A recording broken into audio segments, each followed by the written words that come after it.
What's going on, guys? The north season for Texas is about to open up for turkeys, and every year right before this time, right before the opening weekend starts, I always give out one of my best turkey tips when it comes to calling.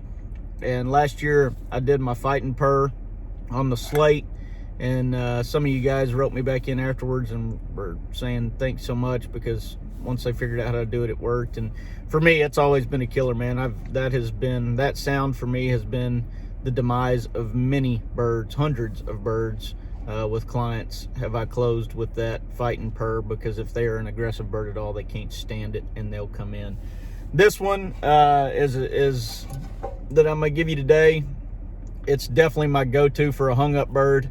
I've used it so many times, and I've had situations where I've had clients just roll out of their vest cushions, I guess you would say, instead of seats, laughing because I told them it would work, and it worked, and they thought I was crazy. But it's the cutoff. If a lot of times you'll hear, if you're calling, a lot of times when you know a bird's going to commit is when you're calling and he cuts you off right in the middle of it, right? So you've got one that's, you may be playing with, or he may be responding, and then one time you're just yeah, and he just right in the middle of you yelping at him. And when he cuts you off, you've got that bird. He's committed. He's probably coming to you. And so if I have a bird that hangs up, I've done this with birds I could not see. I did this to my Osceola that I just finished my slam with. I did this to the Osceola because he was so distant. I could tell that he was talking to me a little bit, or responding when I would get real loud on the mouth call. He was so far down in that orange grove, I could tell that he was responding to my sound, but he had no intentions of coming over because he was satisfied where he was at. I've done this. That was a bird I couldn't see. He was way far off. I've done this with clients on birds that I could see the bird. He just was not interested in our decoys. He wasn't interested in what we had going on. I've had it with times where I didn't have decoys and I probably should have. Times where I had decoys that weren't a Dave Smith that closed the deal. And so they just weren't real interested. The last time that I did it, I had a father and son, and this bird, we had seen him for 2 days, and he would gobble at everything we did, and he'd just keep on walking right out of the frame. And so I used this sound to cut myself off, and boom, instantly he was on a rope, and he came in and we busted him about 12 yards, just right in the face, and the dad and son just had a blast doing it. But point being, if you got a bird that is talking to you but is not interested in what you have to say, this is one of those birds that we like to talk about a lot in the turkey world by saying he's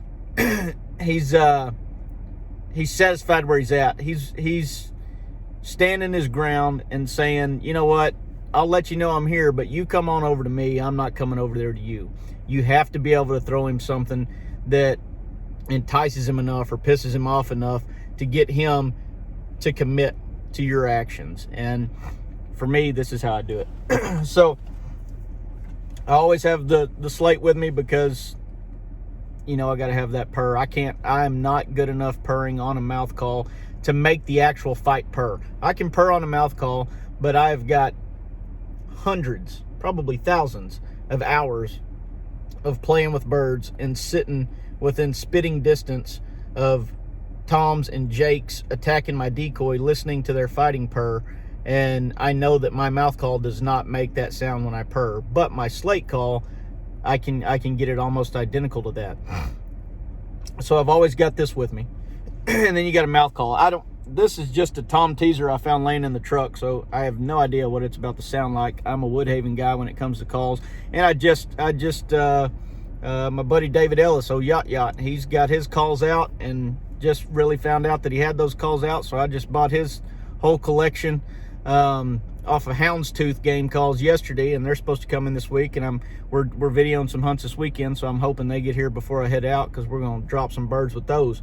But anyways, this is a Tom teaser that I actually found in the door of my truck. I got an old cup down there, and this was laying in it, so we'll see how brittle it is, but we'll go for it. Anyways, what you want to do with this, to run what I call the cutoff. And there's probably professional bird world champions out there that have an actual name for this. I call it the cutoff. I'm just an ornery old guy that kills birds, but this is what I call it, the cutoff. You take your slate call and you're just going to go soft with some yelps on your slate call, and then you will cut yourself off with your mouth call, just like if you are calling and a gobbler cuts you off, like he's committed. So what we're saying, we've already got this bird's attention out there. He knows we're there. We know he's there. He's telling us to come to him, and nothing's happening. And so we're going to cut ourselves off and make him think, wait a minute, that bird that was talking over there, somebody else is coming in to take over my spot. I better jump on the wagon and get over there and go ahead and get what's mine in the first place. Here's how I do it.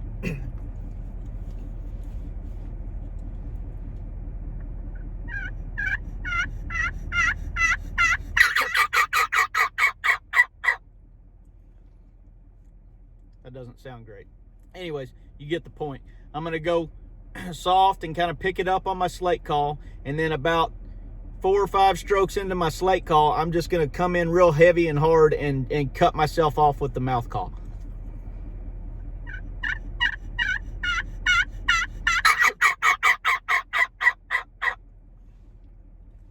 Every time I've done that with an ornery bird that's hung up, the joker has committed and we've shot him in the face at a few steps.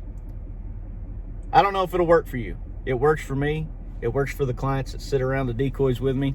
And like I said, I am far from a professional turkey calling championship type caller. Those guys sound phenomenal. I sound like what I hear the birds sounding like out in the field, and I pay more attention to trying to make the sounds, to trying to understand turkey to English talk and English to turkey talk, instead of focusing so much on getting an identical high-pitched soft sound that the birds make. I try harder to make the sounds that mean come here, or I want to be bred, or I want to fight, or whatever those sounds may be, and less of the cool sounding sounds that might possibly be, hey, get out of here, I'm high pressured, I'm warning you, all that kind of stuff. You can go into the deer woods and you can blow a grunt call and that sounds great, or you might be able to make this really cool stomping, snorting noise, and you might sound just like a deer, but I bet you would never go into the woods and make a sound of stomping and snorting and have it like an old doe blowing over there, because you know good and well that's going to blow every deer out of the area. So that's another thing to remember. 2 points today. There you go. You should feel special. You get 2 points today. Quit worrying so much about how clean and how good your sounds are, and worry more about what sound you're playing. I tell the guys that work for me, and I remind myself this all the time. It was told to me by a guy that was a great turkey caller, great turkey hunter, I should say, and it stuck with me a long time ago, and I've literally killed hundreds of birds using this method. It's not how you say something, it's what you say. So it's different than what you hear in life. Most people tell you it's not what you say, it's how you say it. In the turkey world, it's not how you say it, it's what you say. So be sure that you're saying the right thing. And then one more time, the old cutoff call. Give it a few strokes on the slate and then bust them out. Cut yourself off a little bit louder with your yelp.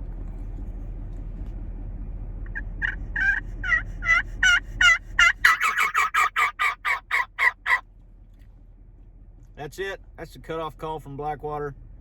Try it out. If you got a bird that's hung up, I bet you'll kill that sucker. You guys have a good one.